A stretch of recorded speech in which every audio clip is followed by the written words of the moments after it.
इसी प्रकार से महाराज श्री के श्रीमुख से कथा प्रसंगों का निरंतर आनंद लेने के लिए पूज्य श्री के आधिकारिक YouTube चैनल को जरूर सब्सक्राइब करें और बेल आइकन को दबा दें।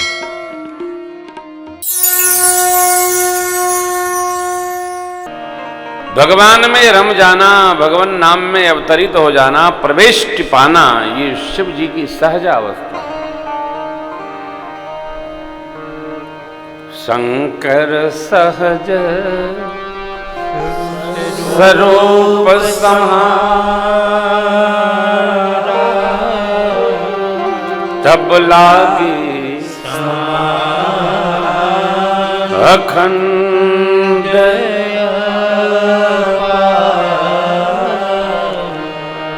अखंड समाधि में शिव जी प्रवेश कर गए।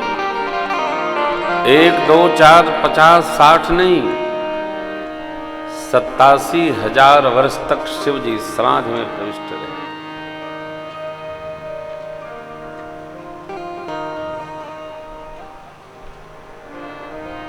त्रेता की घटना है, लाखों लाखों नहीं है। बाबा तो महादेव हैं, देवादिदेव हैं।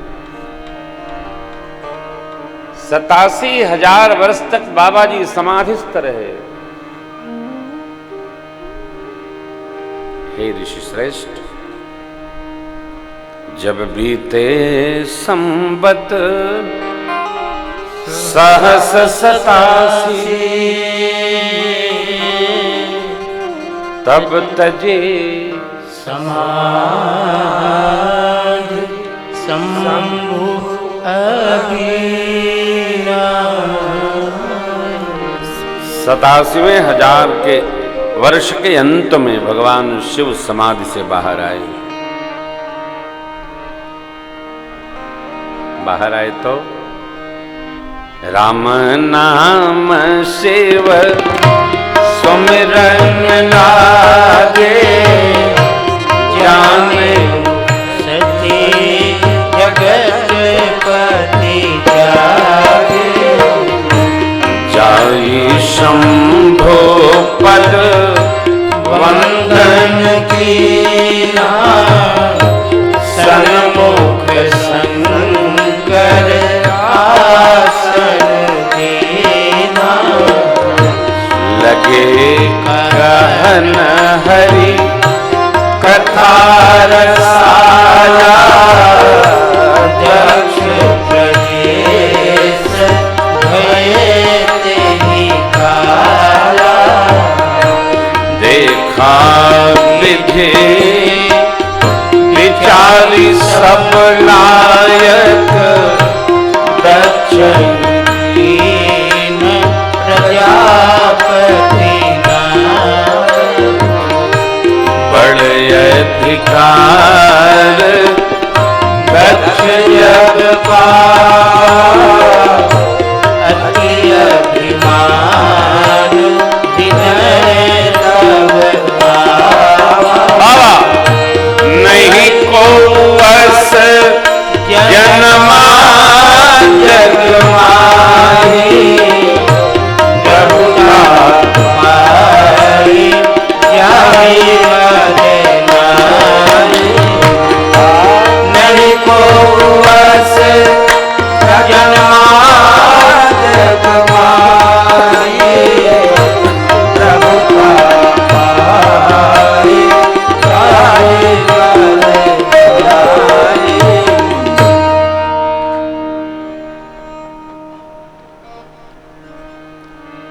भगवान भोलेनाथ ने राम स्मरण किया। सती अम्बा सन्मुख जाकर प्रणाम की। शिव जी ने आसन निकाल कर दे दिया, अपने आसन हो गए। बैठी तो मां। शिव जी ने कुशल नहीं पूछा। क्यों? कुशल हमेशा अपने से छोटे से पूछा जाता है, बड़े से बताया जाता है।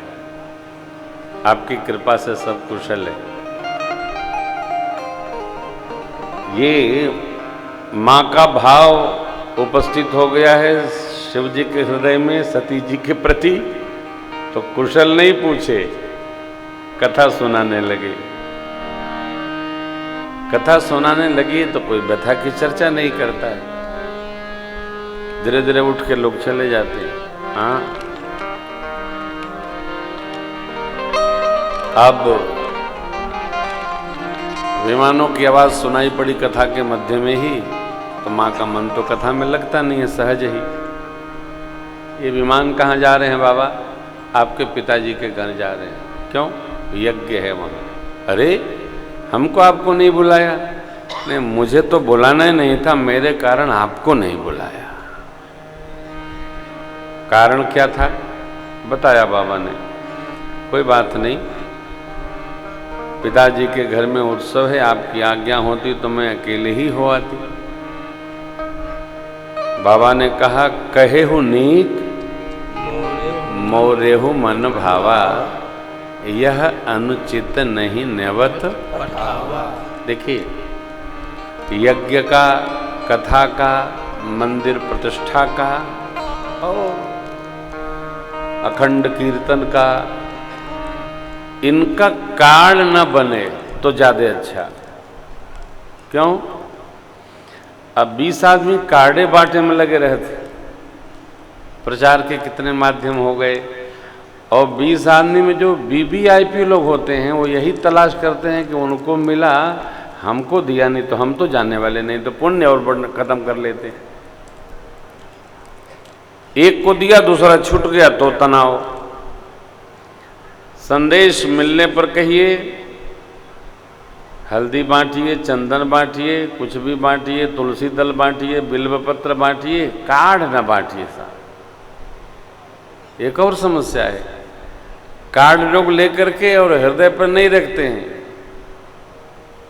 कई लोग जो श्वेत धूम्र दंडिका वाले होते हैं, अपने ड्राइंग में टेबल पर रखे रहते हैं एस्ट्रे, उसी के नीचे कार्ड रखते हैं, उसी पर पैर भी रखे रहते हैं। ऐसा कोई कथा का कार्ड नहीं जहाँ भगवान का विग्रह न लगा हो। तो दूसरे से पाप क्यों कराना? अरे साहब आइएगा, भगवान का यज्ञ हो रहा है, विष्णु महायज्ञ है, रुद्र महायज्ञ है। मैं तो कभी पहले बनवाता था, जिस दिन से चित्त में आया बंदे कर दिया। कार्ड वार्ड नहीं, आई बात आवा नहीं बात, जय जय सीताराम जा। हाँ, उत्पात न कराइए। एक बार की घटना है, एक महापुरुष कथा करने जा रहे थे, उनकी कथा का कार्ड बहुत सुंदर बना था। उनके भक्तों ने, उनके शिष्यों ने उनकी चरण पादुका कथा में डाल दी।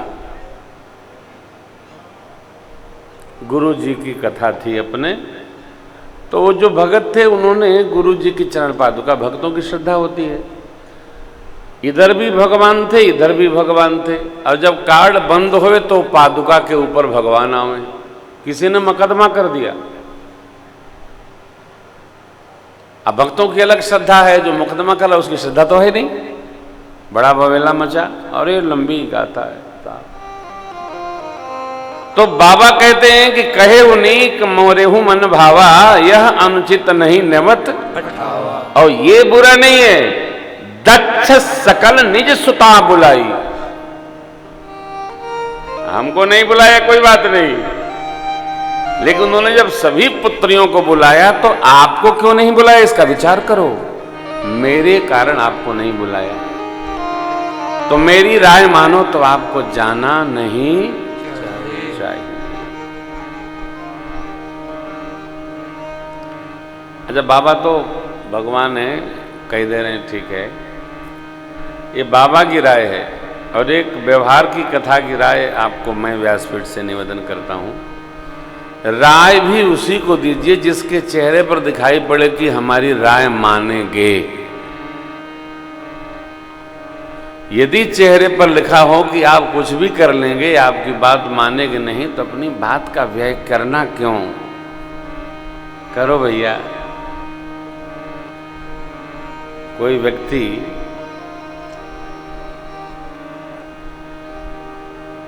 आप देखते होंगे, छोटी छोटी बातें हैं। कोई व्यक्ति, आप में से भी कई लोग होंगे, मोटरसाइकिल चला रहा हो और सुरक्षा कवच हेलमेट न पहना हो, तो कहने से क्या फायदा है? यह मान लीजिए कि वो घर से मरने के बहाने ही निकला है, आज ये मरेगा ही। क्यों?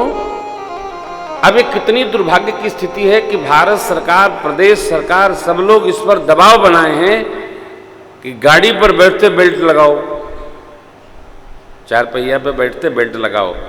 छोटी से छोटी गाड़ी जो हाईवे पर चलने वाली है उस पर पहले जनेऊ पहिरो, फिर स्टार्ट करो। यहां तक कि भारत के प्रधानमंत्री और प्रदेश के मुख्यमंत्री भी हमारे आपको शिक्षा देने के लिए पहले जनेऊ धारण करते हैं, फिर गाड़ी चलाते हैं, चलवाते हैं। और हमारी प्रजा ऐसी है साहब, अरे तुम कहे रहो हम तो न पहिरेंगे। कब तक? और जब तक खोपड़ी न फट जाए तब तक। कौन समझाएगा? हमारे कई सखा सिर के चोट से जा चुके हैं। हम जब चलते थे मोटरसाइकिल पर तो हम बड़ी इज्जत से पहनते थे साहब हेलमेट, बिना बटन दबाए हम चलते ही नहीं थे। ग्लव्स, हेलमेट, शीशा गिराया, चश्मा लगाया, फिर स्टार्ट किया। नहीं पता चला गाड़ी आए तो थोड़ा थोड़ी चलाते थे, 200-200 किलोमीटर चलाते थे जी। आज न बड़े बाबा हो गए हैं, तब कभी हम मोटरसाइकिलें चलते थे। 4 मोटरसाइकिल बदली तो टाटा सुमो खरीदी। क्या हो व्यास जी? स्कूटर है, मोटरसाइकिल के हम चालक हैं, हमको गाड़ी चलाना आता ही नहीं है। मेरी आप सभी से करबद्ध प्रार्थना है, जहां तक बात समझ में आती है, अपने लिए हेलमेट ना पहिरो। गावस्कर न बनिए। गावस्कर साहब बिना बक्सा लगाई खेला करते थे। गावस्कर साहब का अपना एक अचूक निशाना था। आज तो सब बादशाह बने हैं क्रिकेट में, लेकिन वो महापुरुष जब भी खेला हेलमेट नहीं लगाया। 4 दिन के टेस्ट मैच में और टेस्ट मैच चलता रहा, पसीना पहुंचता रहा, 3 दिन से क्रिचे नहीं छोड़ा साहब। क्या महापुरुषों की स्थिति। सब भाई बहन से मेरी प्रार्थना है कि वो जो बनाया गया है सिस्टम उसको फॉलो करें और अपने बच्चों के लिए भैया हेलमेट पहन के ही छुटकी गाड़ी चलाओ। सुरक्षित रहिए, प्रेम में रहिए, घर के लिए रहिए, अपनों के लिए रहिए, उसकी व्यवस्था है। नहीं तो फिर कह रहा हूं, अब ये कथा पहली बार कह रहा हूं,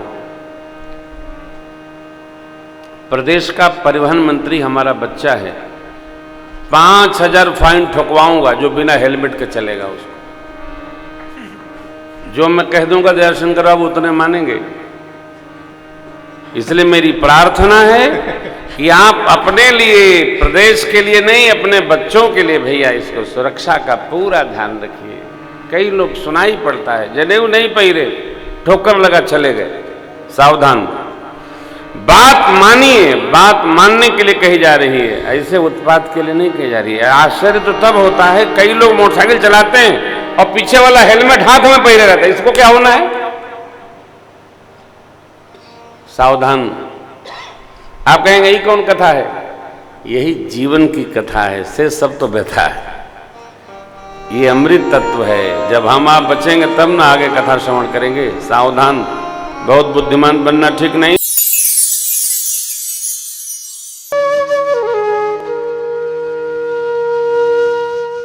इसी तरह सुनते रहिए, चैनल को सब्सक्राइब करिए, बेल आइकन को दबा दीजिए और पुण्य अर्जन के लिए अपनों में शेयर करिए।